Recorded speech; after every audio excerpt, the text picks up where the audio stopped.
now. I think that worked, I hope. Yeah, so it should be recording. So we will share this later for anyone who's not able to be here, just to get the updates and information.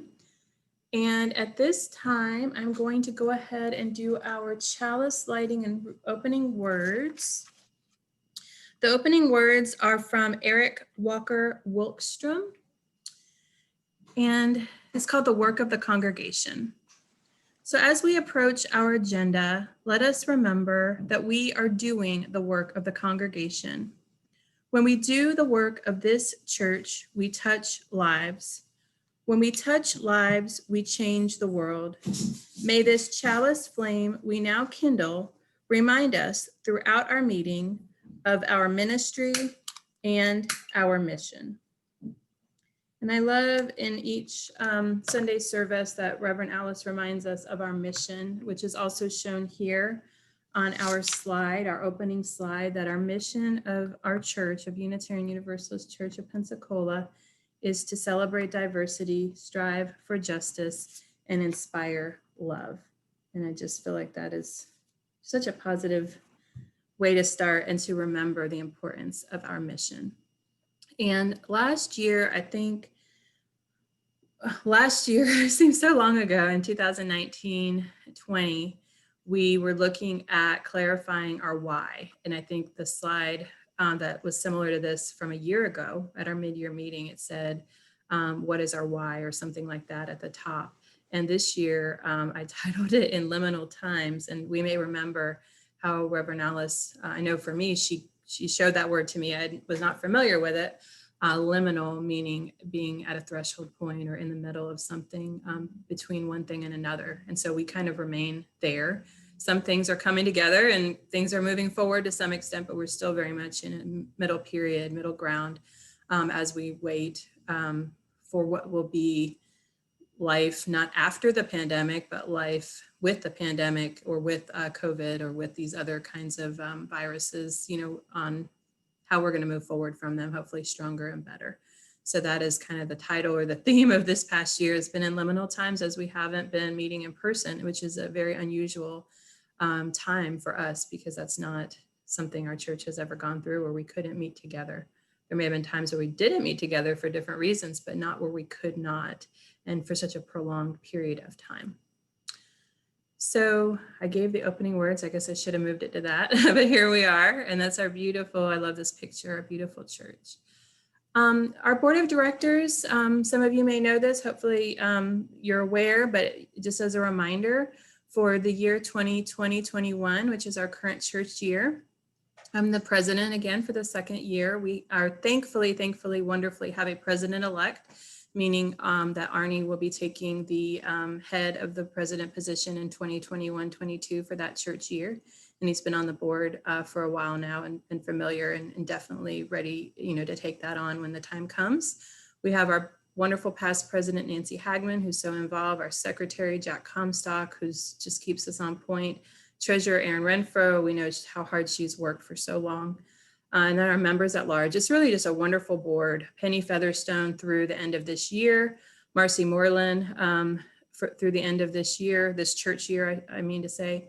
Member at large, Trista Bluen, who will continue through 2022. So she'll be on again next year.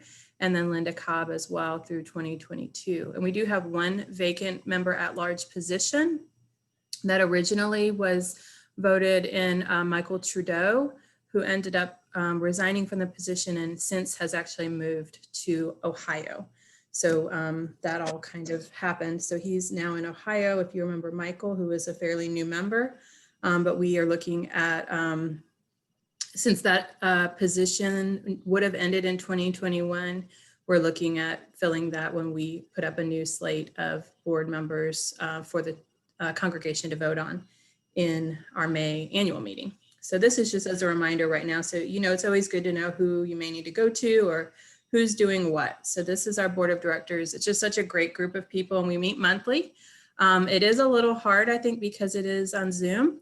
But I do want everyone to know that you are welcome to attend a meeting at any time. It is an open meeting. Right now, the information really does just go to the board members when they need it, but any person can inquire and find out, and it is posted on our church calendar. So we currently meet the first Monday of every month at 5:45. So anyone's welcome to come and listen in. We're a hardworking group, and I'm so appreciative of all the members, the board members who have been working with us throughout the year. And then as another reminder, our ministry teams, you may think, okay, well, we're not meeting in person, so everyone's kind of taking a break, but that's absolutely not the case at all. Every single one of these people has been very, very hard at work on a variety of different things. And some of them you'll get to hear from in a little bit with our reports. Adult exploration with Tom doing some different things and looking at book discussions, building and grounds. It's still there. We still have to take care of the building and the grounds, and Jerry works really hard on that. Caring team, this is such a great blessing to us that Leslie Ortiz agreed to take that volunteer role as the team chair, team leader. That team has not had a leader. It's had a lot of wonderful people working on it, but now Leslie is the leader and coordinating things like cards and checking in on people who need some extra support. And of course, anytime pastoral care is needed, working with Reverend Alice and that sort of thing. Our CRE team, just a great group of people with CRE coordinator, of course, Sarah Stubbs, doing such amazing things, and all the teachers and team members that are listed there, continuing to provide programming for our children and youth. Communications, that's how you get your emails, your website, your Facebook page, all of your newsletters and all of that. And there's a group of us that work on making that happen. Denominational affairs with Trista Bluen, finance, and fun and fellowship with Trista as well. Just everyone here is just great. And I could go through and name everyone, but I just, just know that we're all remaining busy, really doing different things. And, surprising how much work there can be to do, even though we are not meeting in person, because we have continued to offer such a robust offering of programs, really, and continuing Sunday services and other fellowship events, even though we're not meeting physically in person. So these are your team leaders and your members of your congregation that are volunteers. And then we have this thing where we have board liaisons. So each board member that I showed you earlier on that slide, or some of the board members get assigned to liaison or liaise with different ministry teams. And what the purpose of that is, and some of you, of course, know this very well, but some may be new and not as familiar or have never really thought about it.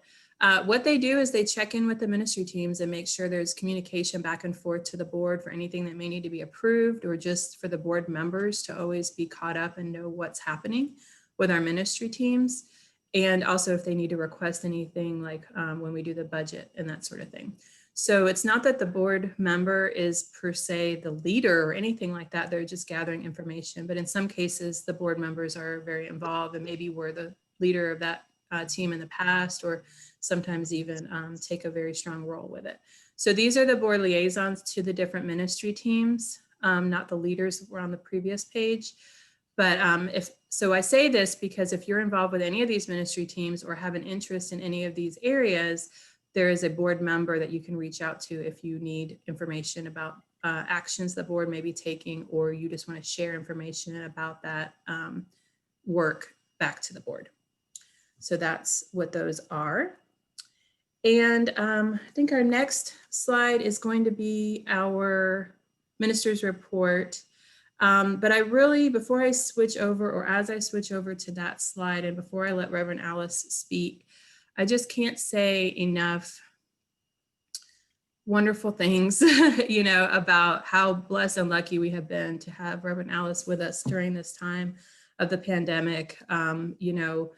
She had been with us, I would say a short time. I mean, long enough to be familiar with us, but not for years and years or anything. I think we were going on 2 years or a year and a half when the pandemic hit. And the things that she's been able to accomplish with the members of the Sunday services team and pastoral care and caring team and all of us that work together, it's just been really great for our congregation.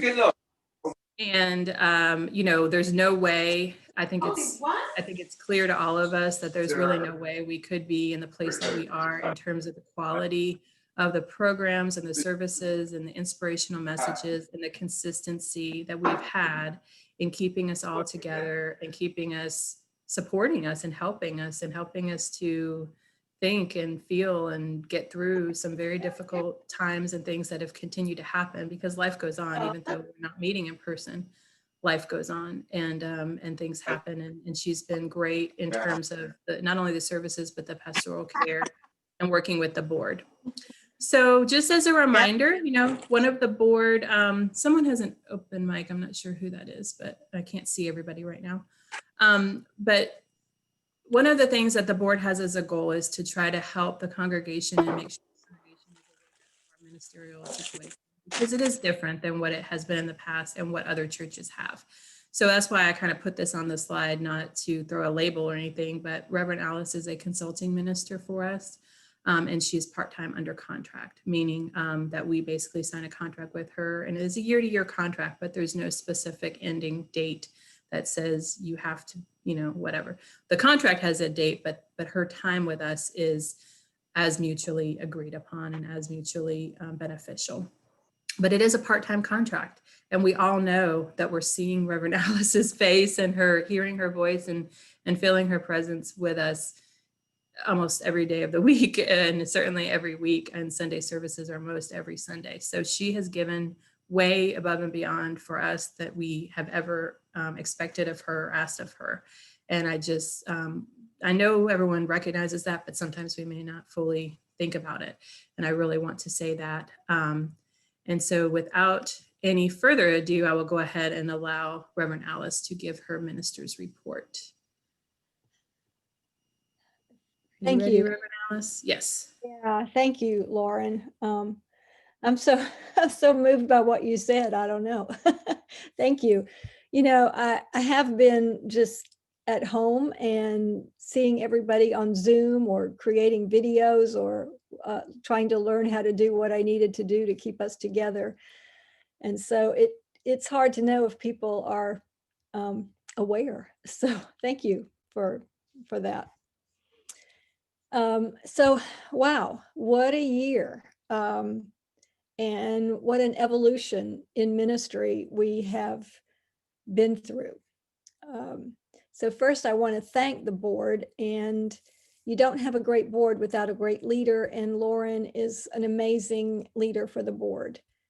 The meetings are always to the point, on time, and yet there's a real caring for everyone's opinion and a sharing of our thoughts and ideas for the congregation. It's very respectful atmosphere and very warm, which is what you want for a church. So I've appreciated the opportunity to work with all of you. And the staff and the team leaders, I feel like everybody has stepped up and made the adjustments they needed to make to try to serve this congregation the best they could.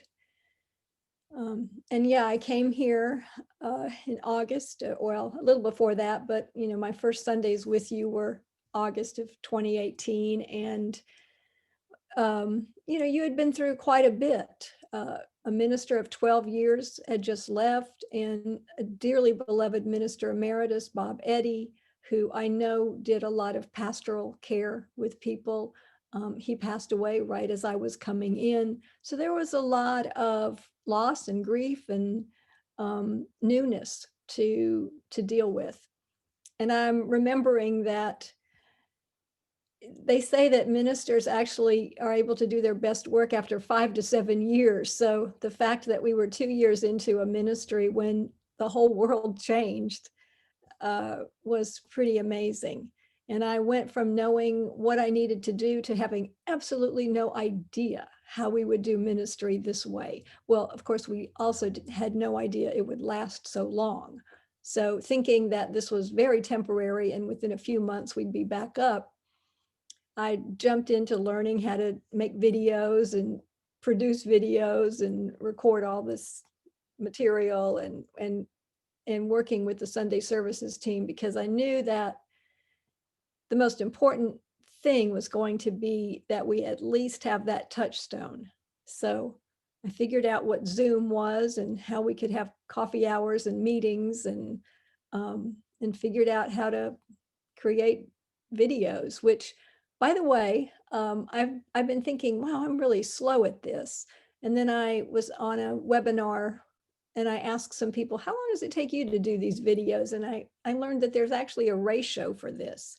So a 3-minute video takes 6 to 9 hours to do. And we're doing 30 to 45-minute videos every week. So that gives you some idea of how much time is spent doing this. And in order for me to take some time off last summer, Laura Keith King started learning how to do it, and her daughter, who knew how to do it, was a huge help.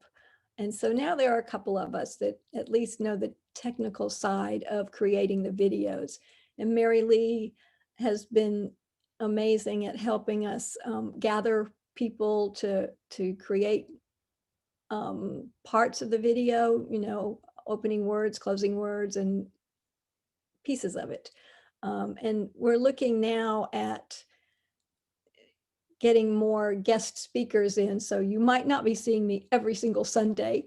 But prior to that, it was really hard to even know how to do that, because there's a whole learning around how you invite, receive, and put together a video with somebody else in it. So it's been a pretty amazing learning curve, and it's creative and exciting though. So I'm hoping that once we get all of this stuff that we've been learning under our belt, then I can again begin more of the online groups that we were doing when we first stopped, because I think that's an important part, the Soul Matters groups and the theme circles. So that's my goal for the coming year. And just keeping us going with what we've been doing. I just knew that the most important part was learning the technology so we could stay connected. And I'm delighted at how many of you have jumped in and participated and offered to help. And I feel really fortunate to have you as a congregation to work with and to serve. So thank you for that. I'm done. Thank you so much. Are there any questions for Reverend Alice?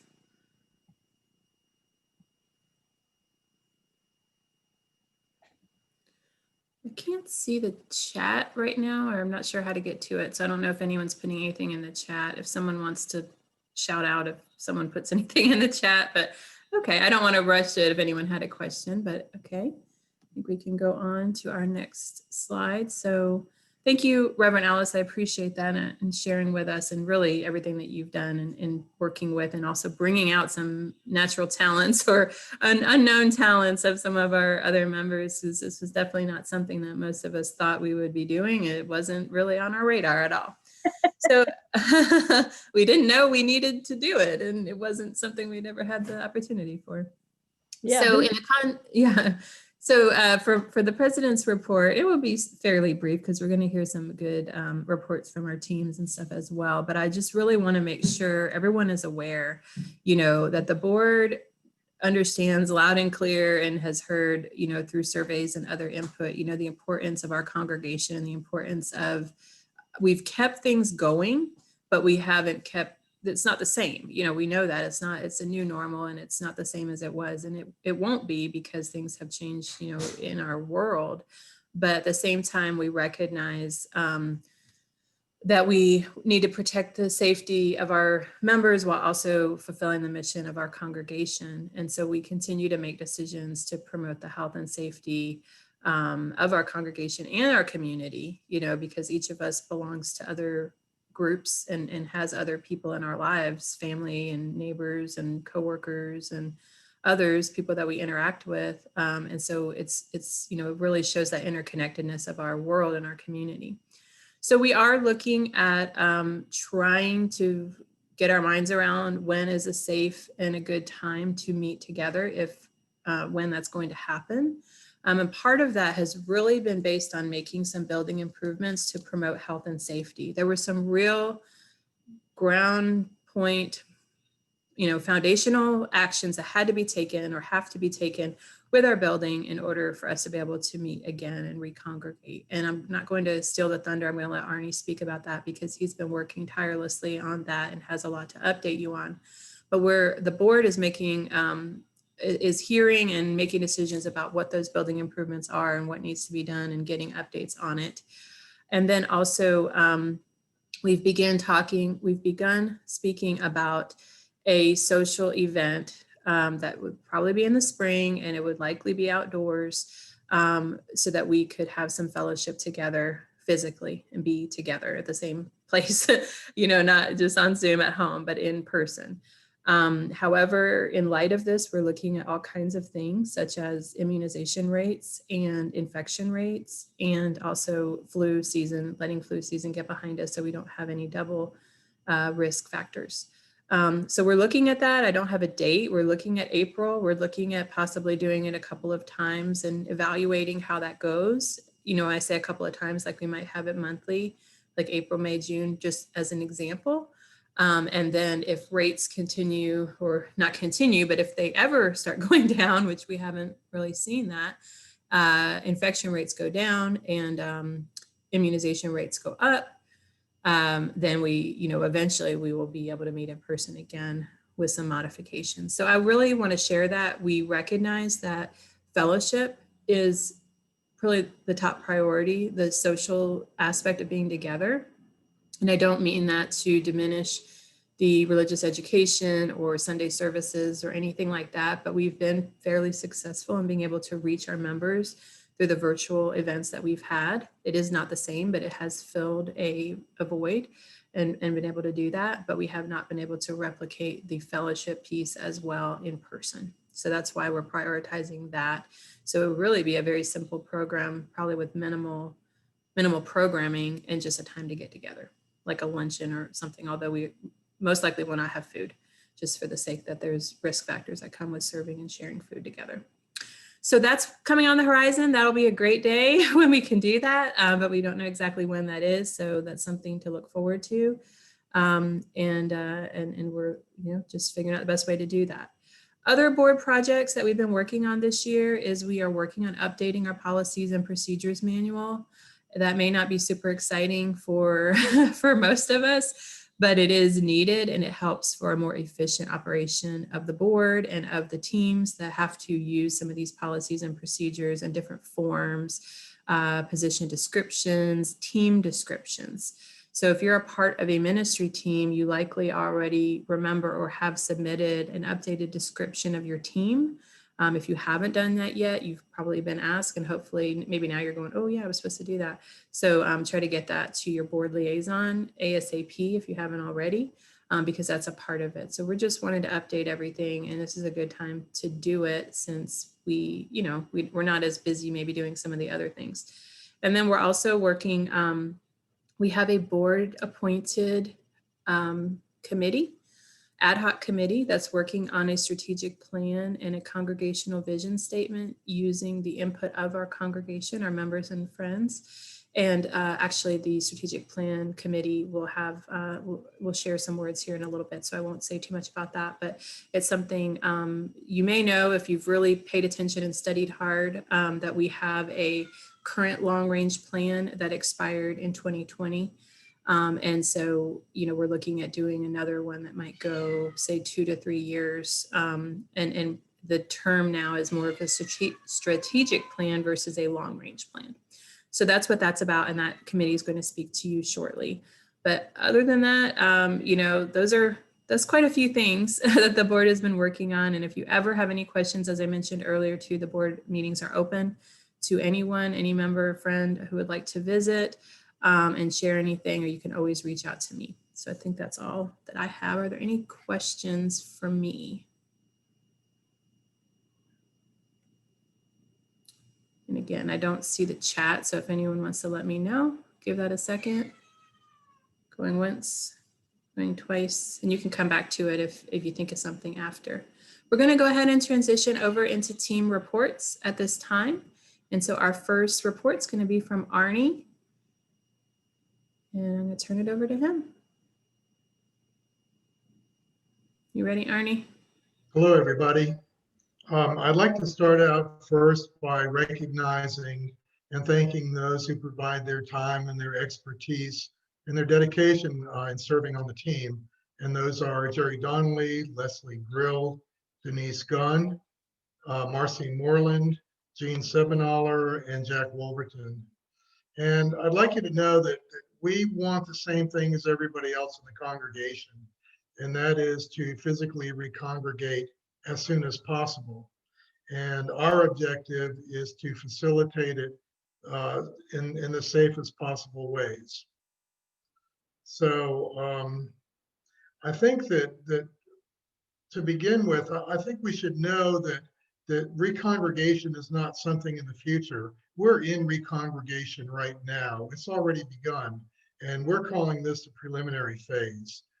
There have been small numbers of congregants who have done necessary functions at the church. For example, work groups and music and videoing of services. There were physical requirements for the virtual annual auction and the multi-generational Christmas celebration and exchange of gifts. So for all of this to happen, the Safer Congregation team developed the COVID screen and best practices that allow for these groups to come together. So where we are now is, we've talked about air quality and restroom renovation. With the restroom renovation, the project for improving the air quality in the restrooms is scheduled to be completed before the end of February.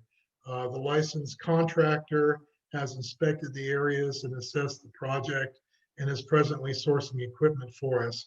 He's working very closely with us so that the renovation is as simple and cost-effective as possible.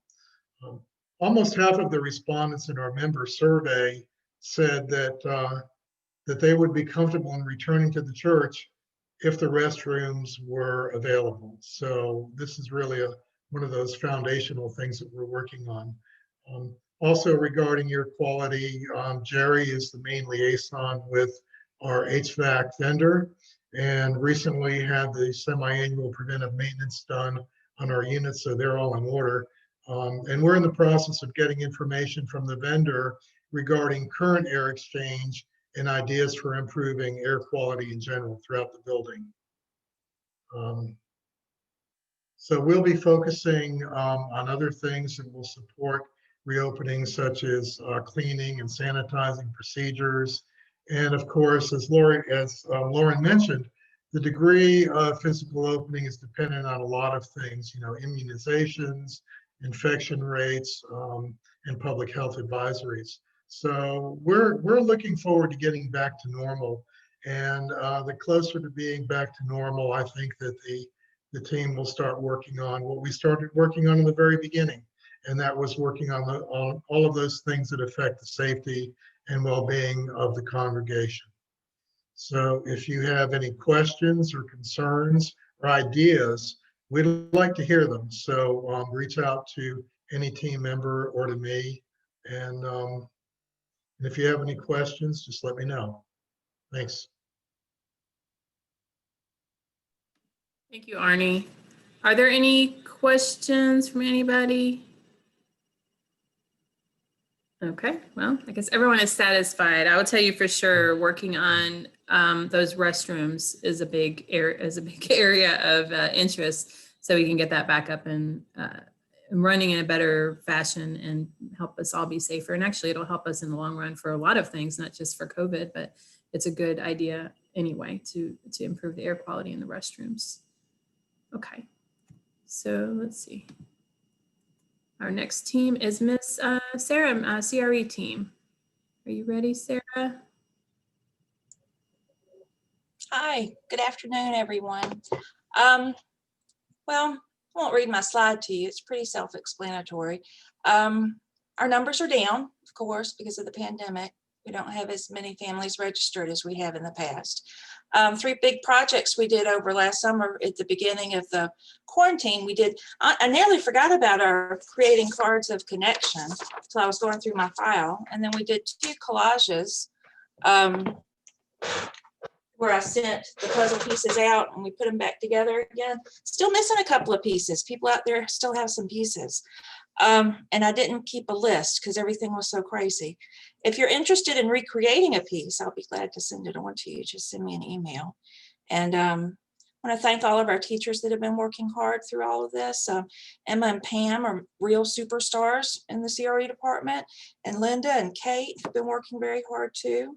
And we've been using, since we didn't get started right away with it in the fall. I did it all summer, but in the fall, we had trouble because the kids were getting situated back in school, and some were online and some weren't, and some were virtual, and some switched to homeschooling. But we eventually got back into classes on a semi-monthly basis. Where did I put my notes for that? It didn't happen until into September, beginning of October. So we were late getting started this year with the classes, but they've been running pretty smoothly. Pam and Emma have done a really good job of creating a schedule that they can work with. I had made a schedule out at the beginning of the year like I usually do, but we're not in our usual times. And so my schedule wasn't working for them. And since then they're acting as team leaders, but for some reason they don't want the title. But I really appreciate all the hard work they've done since school's been back in, creating lessons from the Soul Matters curriculum and getting kids to show up. So are there any questions for the CRE program? Anything you can ask me?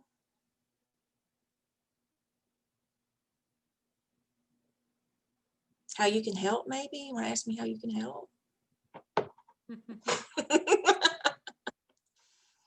You always have to ask that, right? Right.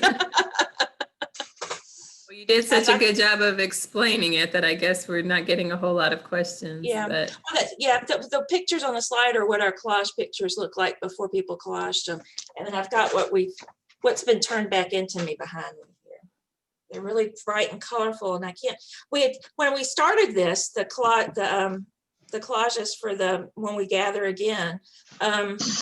Yeah, but like you said earlier, we thought we'd be back in a few months, and so it's seems like, you know, it was almost a year ago we did these, like forever ago. I had to, you know, I need to come up with some more stuff to do as a community for everybody again. Just Sarah, finding time. Yes, dear. this is Leslie. Yes. Contact me about doing a puzzle piece or two. Okay. And I think Lori Winterberg also chimed in on the chat. Same Oh, thing. good. Oh, good. Thank you for pointing that to me. I'm not keeping up with the chat. Let me write you down on a sheet of paper. You know, you can see I'm all paper. I don't know what this computer stuff is. So Lori, because I think it looks like I have 1, 2, 3 pieces that are missing, and I can recreate them. So Lori and Leslie. Got one more piece. Hey Sarah, it's Maggie. I will Hi, take Maggie. the third. Thank you, Maggie. Thank you. Good to see you. It's good to see you too. that's excellent. So in some ways, whoever didn't do it, whatever life happened, and now they've given us the opportunity to have some more people get Yeah, involved. I kind of thought, you know, when I was putting it all together and getting it all mounted and everything, I was like, well, it's kind of like, you know, we're not quite back together again yet. And so it's kind of, I don't know, it's kind of suits the time we're in right now. We're not That's a quite good point. whole, you know, so, and also it leaves room to grow. So, you know, we're still growing as a community. So I thought of lots of ways to spin it. So, and it gives Yeah, people the first opportunity. one with the chalice was welcome home, and it was supposed to go up when we came back into the building. Not that it won't still go up when we come back into Right. the building. We thought it would be a lot But, sooner. we thought it was going to be like in April or May or something. Right? So yeah, very cool. Well, thank you so much, Sarah. Sure. My pleasure. Our next report is from the social justice team and Paula.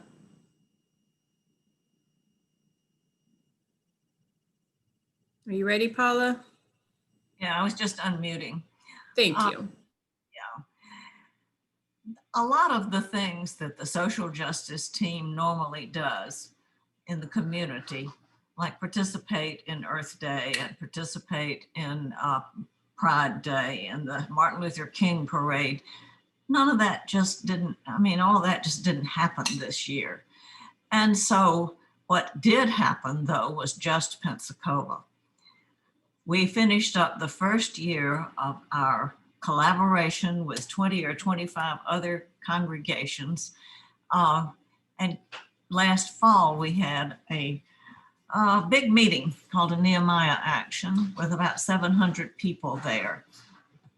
And we have picked out, well, at that one, we got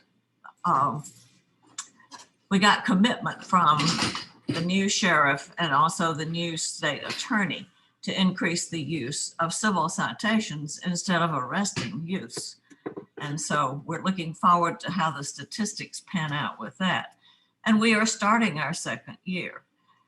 Pretty soon, in February, in fact, we'll be starting doing research on our new problems or our new things that we're addressing, the things that we all identified during our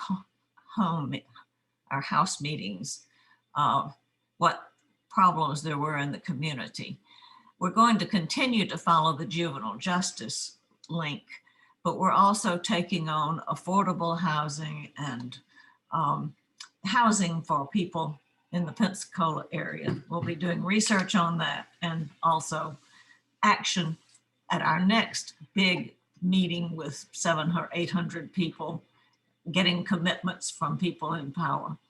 If you are interested, I can easily send you the link so that you can be part of the research teams that look into this.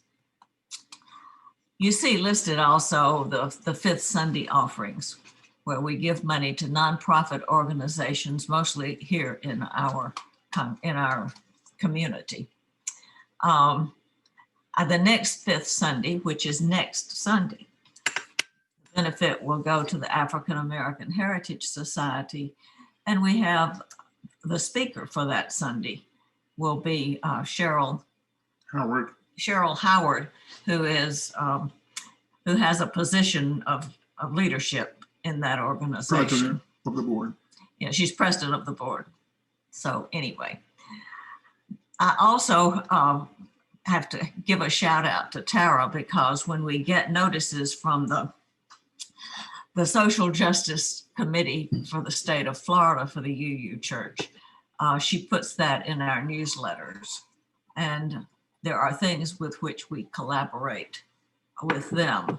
Particularly right now, we're heading into a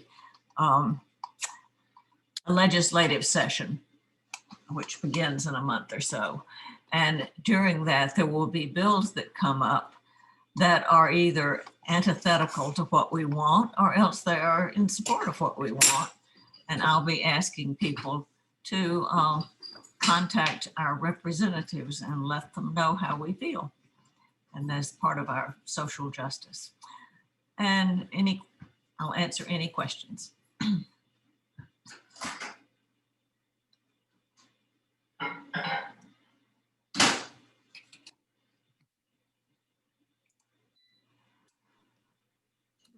There may not be any questions. Again, you did a great job of that. And I know Paul is always available by email or phone too, if you have anything to follow up on or questions about how to get more involved. Yeah. Thank you, Paula. Okay. So our next report is from our Sunday services team, Mary Lee.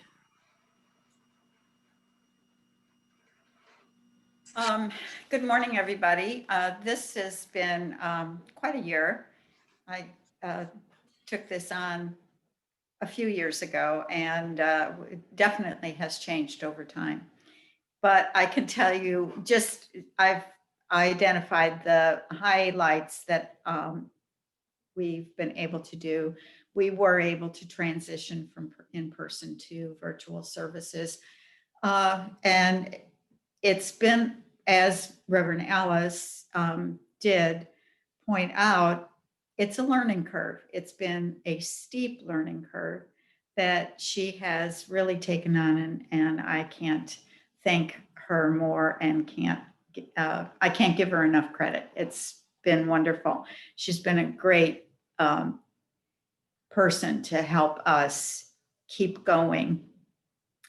Laura Keith King created a YouTube channel for us, which gives us an opportunity to watch it at our pleasure. We don't have to be there at 10 a.m. and we started doing live Zoom services, which are different, but enjoyable because people can talk to each other and get to see each other at other times other than just the coffee hour. So, and with Reverend Alice, we've been able to do shared services with other UU congregations.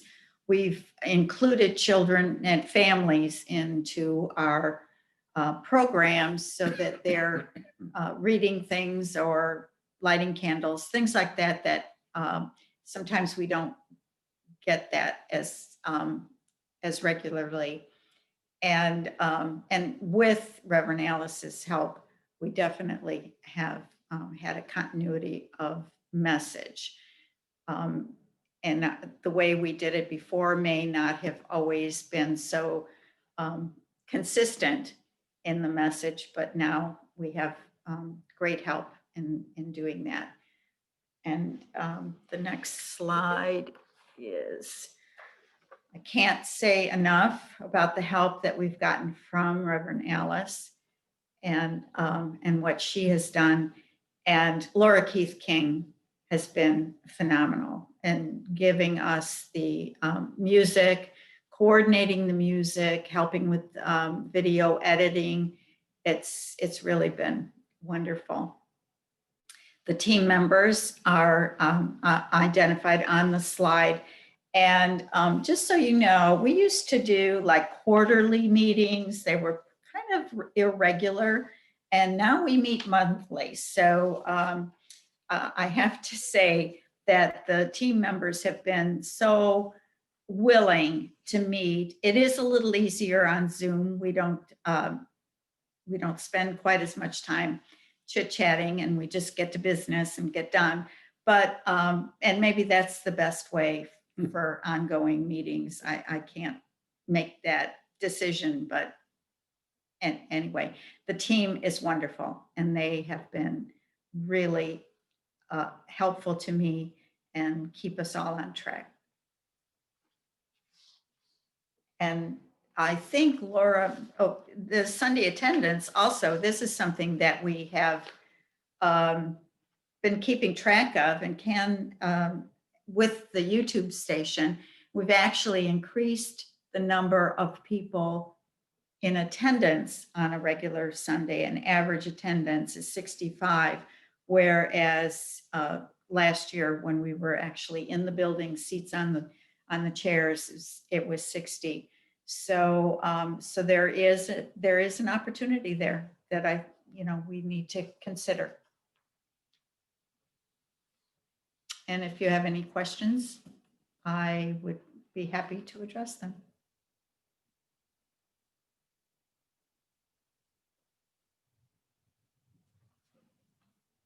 Okay, I don't know if there are, and I still can't see the chat. So if anyone wants to shout out again, if there's anything being posted in the chat to Mary Lee or Sunday services generally.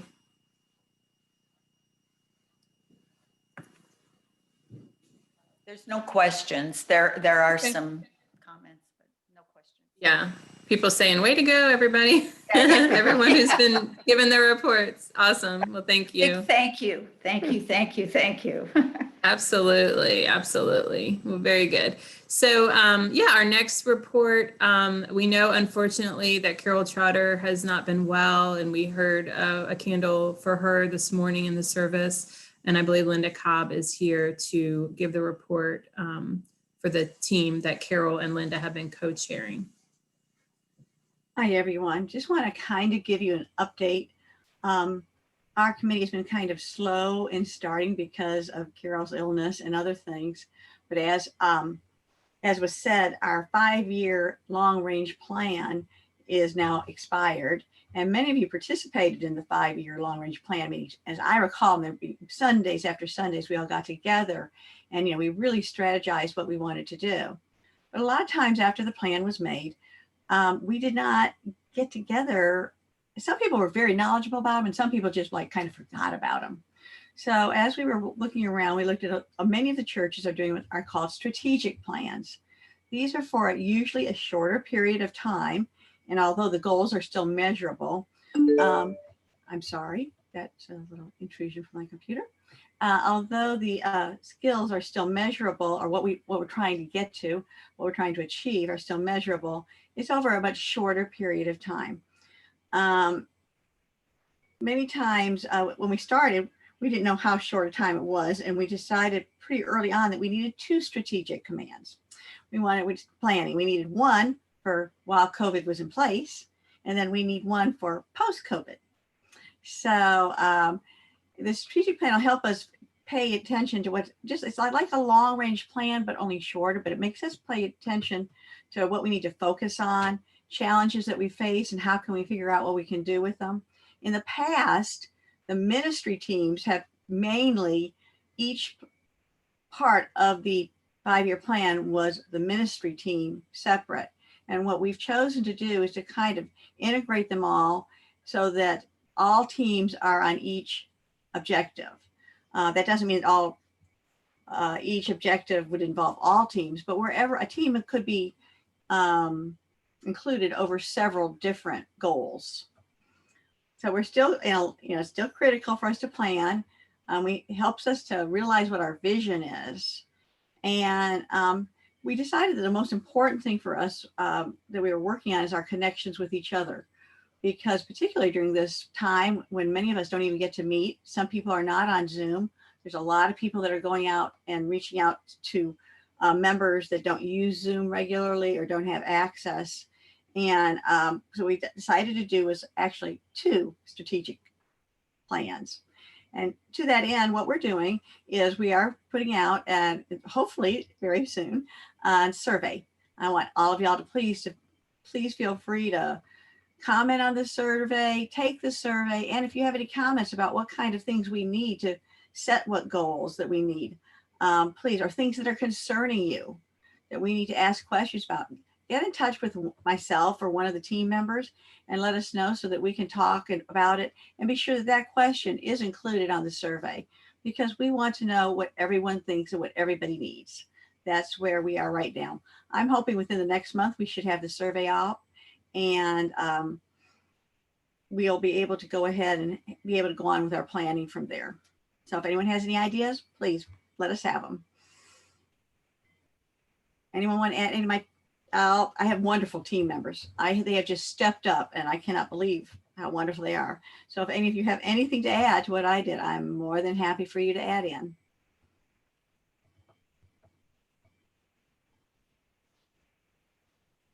Thank you so much, Linda, and all the team members. I mean, this is something that, the board had identified that we needed to work on the new strategic plan or long range goals a while ago, because we knew that it was coming up in 2020. And again, who knew we'd be going through COVID? But sometimes the process of doing it and talking about our vision and where we want to go as a congregation and dream big and all these kind of things, sometimes the process alone is just exciting, and it's helpful to formulate our path.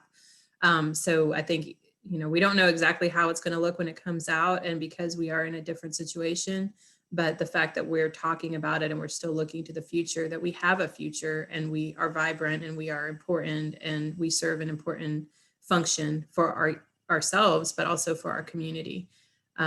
So I really appreciate the team, the committee members and Linda, and we're looking forward to a time when Carol will be well and able to get back involved with that as well. So thank you, Linda, for giving that presentation.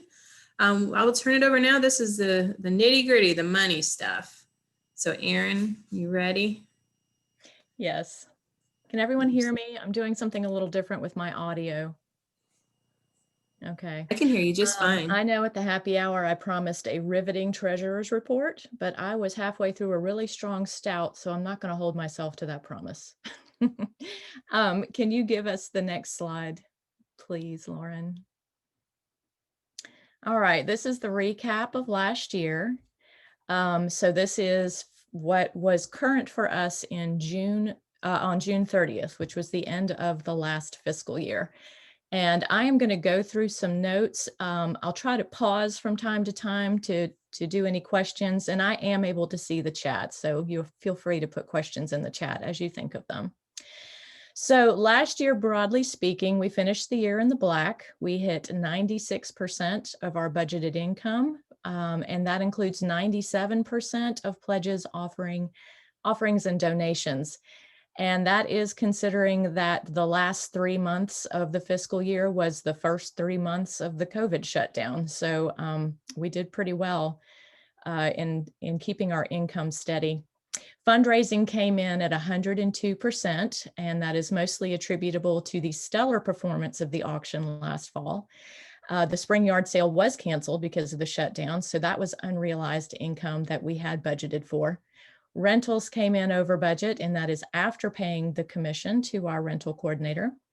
Our dividend income was up a little bit. We are steadily making transfers from the checking account to the savings account as we build up a little bit of extra funds there. So that makes our dividends go up a few dollars every year.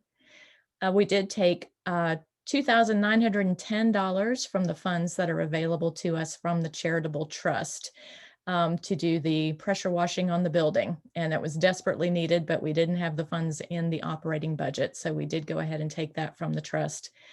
That charitable trust income always makes our numbers look a little weird because we don't really want to have to use the funds that we budget. But when we don't use it, that actually counts as unrealized income. So that's why that 56% number is there. And it does sort of drag down our income numbers a little bit, but it is still a good thing to not use 100% of that. So expenses over here on the other side of the slide came in at 94% of our budget, which is, you know, it's good that it didn't come in 100% or over, but it is actually a little higher than our expenses usually come in. And that is attributable, just like the year before, to our wind insurance premium, which has been steadily going up every year. Things like the minister's compensation, we calculate that pretty, down to the penny. So it usually is right at 100%. Let's see, there was a tiny small bit of a drop, and that was because the medical insurance premiums in the UUA program went down just a tiny bit. Also, that comes in 100% is our gift program and our debt to the trust, because we budget it and it is what it is. Those are very predictable expenses. And let's see, when you look at our costs and our Sunday services and programs, that looks like it came in a little bit under 100%, but you have to keep in mind that our musician budget is in that Sunday services and programs. So we only budget about half of what it costs to pay our musician. So you see 100%, but that's really only half of what it costs. We are taking about half the year out of the off budget account. So you kind of have to think that really we went over what we actually budgeted on that. We do refill the off budget account with the concert that Bobby does every year, which he did not do this year. So that'll come up later. And our staff expenses usually come in pretty close to 100% because we know what we're going to be paying. It came in under this year because we did get a PPP loan in the amount of $2,600. And that was used to pay Tara for a couple of months. And it was also used to pay some utilities. So that brought that, that percentage down a bit. I think that is all the notes I have about this fiscal year, but I would be happy to entertain any questions. Any questions?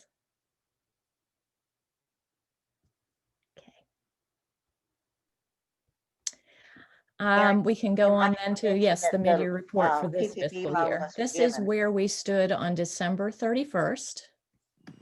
Aaron, it sounds like there's a question from Georgiana, I think, if I recognize the voice. Yeah, I'm sorry. I have my sound turned off just in case it creates feedback. I was only going to add that we might add that the PPP loan was forgiven. Yes, it was. And Penny has asked me to remind everyone what the gift program is. That is money that we give to the UUA as a member congregation. And it used to be that, you had what was called a fair share congregation. And they asked for 7% of your operating expenses as the donation to the UUA. They have since changed the formula a little bit, but it still comes out to about 7% for us. $5,000, which is what we decided was the right number for us a couple of years ago, is about 3.6%. And that is our operating expenses minus the gift. So we don't count what we give to them as part of when we calculate the percentage. So we are giving about 3.6% of our income. Did that answer your question, Penny? Okay, I'll continue on then. Let's see. So halfway through the fiscal year on December 31st, that is 50% of the way through the year. So that might help you look at these percentages over here on the far right to measure it against being 50% of the way through the year. Right now, our income, pledges, offerings, and donations is at 55%, which I would normally say is really good considering we're 50% of the way through the year. But I do have to rain on this parade a little bit by reminding everyone that, first of all, we had some fairly large pledges that were made that have already been paid in full. And also we have our major fundraiser for the year, which was the auction, has already been completed. So our income has very much peaked for the year. And that is the percentage is probably going to go down. The finance team did ask me to do a slightly different calculation where we sort of weighted the pledges based on, you know, where we would be if they had not been paid in full, and it came out to around 42%. So that tells you a little bit more realistically where we are as far as pledges, offerings, and donations. Fundraising income is at 81%, and that is almost entirely due to the auction overperforming the budget. The share the stimulus came in really well, but we budgeted that at what we knew it already was. So that will come in at 100% of its budgeted amount. And we did have a small surplus of income versus expenses of $2,000 that goes in there as well. I'm sorry, $2,888. So all that goes into our income this year. We have not yet taken any funds from the Charitable Trust, although it does owe us a little bit of money for the memorial nameplates that we put up. So there will be a few $100s coming in from that. But as you can see, we budgeted just over $3,000. We have not taken any, so that shows us 0%, and that does drag our income numbers down a little bit. I'm going to pause here before we get into expenses, just in case anyone has any questions about income. Okay, I'll move on to expenses then. If you could advance the slide, Lauren. Oh, Erin, I have a question. Yeah, go ahead. I probably knew this at some point, but what remaining fundraisers are there that might make up that difference, or are there any for the remainder? There aren't any. We had thought we might be able to get a yard sale in this year, but we're obviously not going to. We still have Amazon Smile going, but I guess people aren't shopping as much. Our income from that is a little bit down. We're only at $63 on that. And so, yeah, that's really kind of all the fundraising we have planned for the year. That's why I was making the point that our income has peaked. You know, the only thing we have is the remaining pledges to come in. We have almost zero offerings. We had one large donation that was not part of a pledge that I had to count as an offering. That sort of boosted our offering numbers. But since we're not passing around a basket, we have almost no offerings coming in. And offerings meaning non-pledged money that we weren't expecting. Just sort of spontaneous donations. Yeah. We often get, you know, there are some people that are reluctant to pledge for whatever reason that will sometimes throw a few bucks into the basket. And sometimes we'll get, you know, a check or a few dollars from visitors. But we, of course, don't have that source anymore. So. All right. Let's go to expenses. So far, we're at 42% on expenses, and that is pretty good. The minister's compensation is a little bit below 50% when normally it would be at 50%, but that is a reflection of the use of professional expenses, which we usually don't see 100% of that until the end of the year. At the beginning of the church year, the board voted to try to sustain our employees as long as we could. just sort of out of a sense of responsibility to our people. So we are still paying our childcare provider for 2 hours a week. And that's pretty minimal. She makes $10 an hour.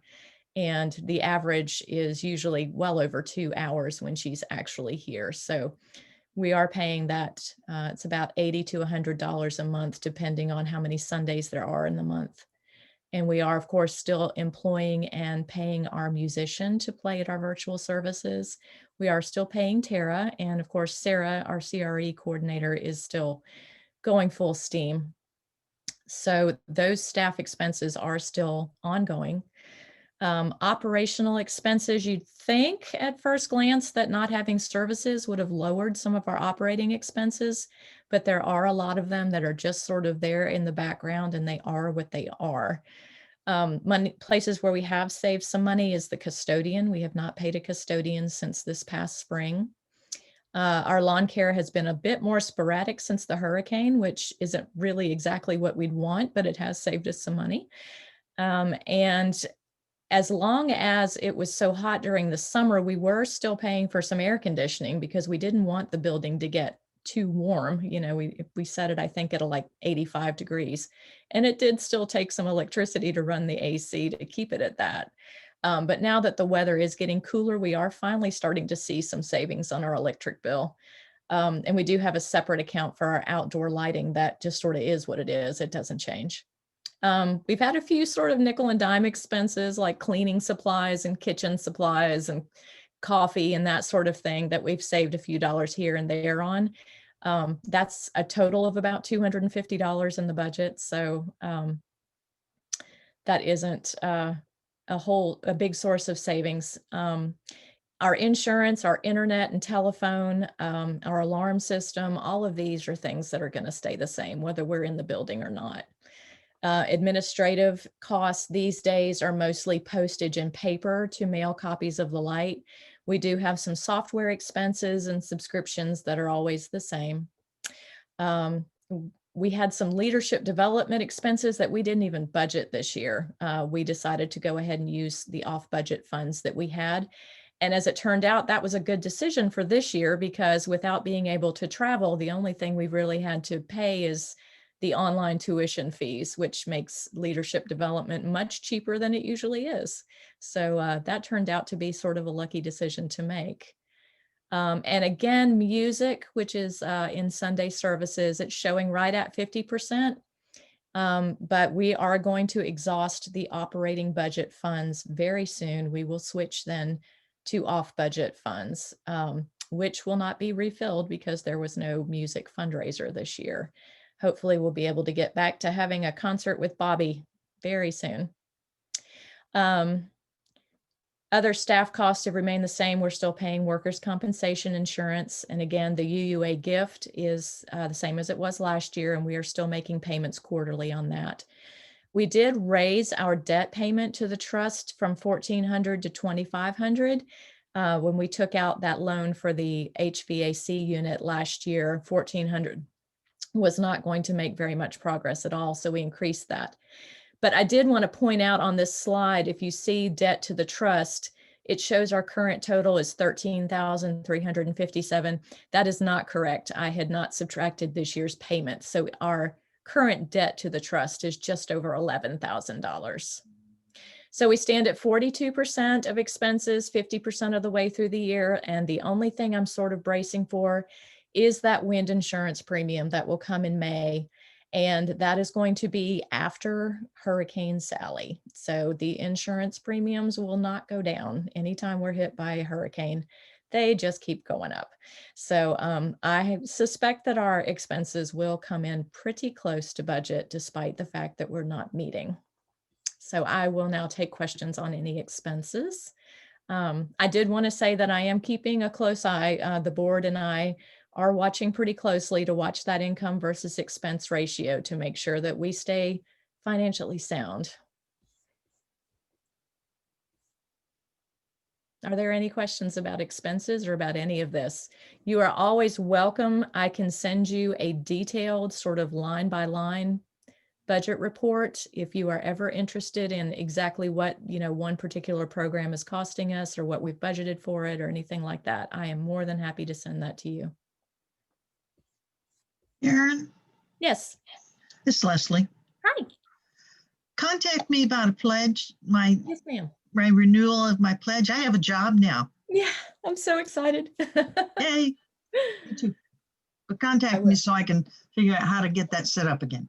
Oh, yes, it's never too late to pledge. Amen. Thank you. All right, if that's all there is, I will end my report and pass it on to more fun things. Thank you, Erin. I mean, knowledge about these things, it's a lot and you keep such a good track on it, but it's so important for the congregation, at least to have a sense of how we're doing. And so far we kind of doing okay, doing better than some, but there's definitely some areas that are a little concerning, but we do continue to monitor it. So thank you so much for all your work on that.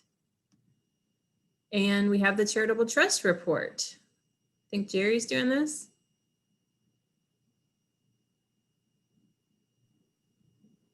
You hear me? Jerry? Yes. Got me? Yeah. Yes, sir. You want All me to right. skip to the next Charitable slide? Trust is set up for the benefit of the church. And we save money so that the church has a lot of money someday soon, hopefully. The people on the board are listed here. Georgiana's president. I'm the treasurer. Barbara Goggins is the secretary. Lori Winterberg is a trustee, and Aaron Renfro is a trustee. And moving on to the next slide. There, okay. As you can see, the investment performance for last year was an increase of 11.5%. The stock market basically was up 20%, and our US stocks were up 20%. But because a third of our investments are in fixed income, they didn't do very well at all. As a matter of fact, I think they were up 0.3% for the year. So our safe investments are what cost us a bigger increase, but that's okay because they keep the bad years from being horrible. The note that the church owes us is here. As Aaron said, it's $11,011. And since July 16th, 09, we are up 8.2% annually. So that's a pretty good number when you're talking about a safe investment that's 2/3 stocks and 1/3 fixed income. And that's about it. Any questions? You can always talk to me or anybody on the trust board. We did talk about at our meeting yesterday. We used to get a lot more donations for people's birthdays. Somebody dies, write a check to the trust in their name. If you write a check to the trust in someone's name, we send them a note saying that you've given a donation in their name. And we send you a receipt, of course, which is tax deductible if you're fortunate enough to be able to take deductions anymore. And it would help quite a bit. We used to get quite a bit of those, and lately they've slipped. So think about it. It's an easy way to send a thank you note to somebody even. Mary Lee's going to give one this year on my birthday. Aren't you, Mary Lee? I didn't know that. I'll keep that in mind. Go ahead. Have we got any questions here? I can't tell here. Ooh, oh, I can't do it. Thank you, Jerry. I mean, this is great. This is just a great thing that we have. And, I imagine even donations of smaller amounts are welcome. It doesn't have to be a couple $1,000. No, they're 25, 10, 25, $30. 100 is okay too, but basically. And up, but yes, yeah, it's great. Well, thank you very much for the presentation. I don't know if I didn't hear any questions. I don't know if anything in the chat, but okay, well, we're coming to the conclusion. I just want to highlight a couple of wonderful things. You know, usually like to have a little slideshow of some of the photos, and typically we have things like pancake breakfast and, you know, auctions and all these great pictures, and we don't have as many of those, but we still did quite a lot of things in the past year. And Sarah highlighted the puzzles, which would love to do some of those again. So that we have the first puzzle was the Welcome Home Chalice puzzle, and then the Blue Boat Home. We saw those behind her. She gets to look at them all the time. They're right in her house or her office. But that was something that we started over the summer.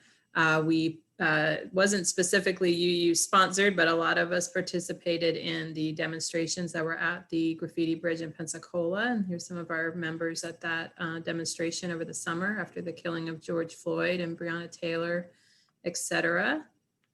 We also did a couple of presentations about how COVID has impacted our community, and Nancy led some emotional wellness meetings, and Jean Siebenaler, our public health expert and medical doctor, gave us presentations about things to pay attention to. I think she did that 2 times and gave some updates, which were very well received and are available. They're recorded. At least a couple of those are available for anybody who missed them. They were very informative. We had a beautiful, wonderful auction, and I love this image. It's so pretty. We had some excellent volunteers who helped with that, with Kate and Lisa and Aaron, making it so user-friendly. I think maybe not for everybody who's not as familiar with online, but I thought it was just well done, and it was a great response. It was really incredible, the response, and all those who donated. And it was a fun evening of the kickoff and then the wrap up as well. So that happened this past year. We had a beautiful video that was made thanks to Reverend Alice, and I know Jerry and Mary Lee got these beautiful luminaria and filled them with lit up, and took some images of them at the church. And so we did a series where we highlighted ourselves and our family traditions, and bringing light and music into the world during the season of Advent. And that was really nice.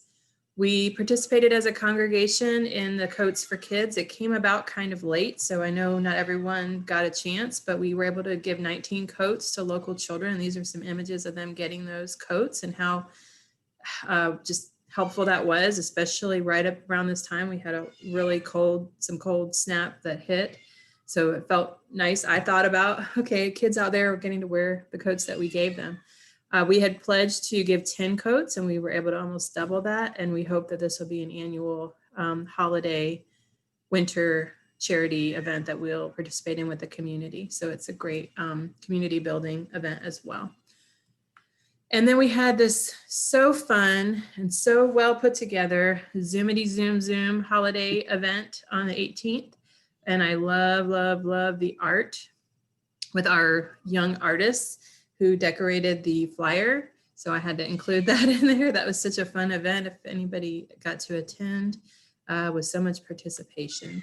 So we did a lot of really great things in the last several months and year, even though it's been different, but we've kept it alive, we've kept it going, and we continue to be together and enjoy each other's company the best of our ability. I appreciate everybody. I think we had close to 40 of us at least signed in, and some of us have more than one person. So I just think it's a big percentage of our membership, and I'm really appreciative of everyone taking the time to listen and hear and be involved and to learn more and to just stay tuned in to our congregation. And I'm going to go ahead and turn it over to Arnie for our closing words.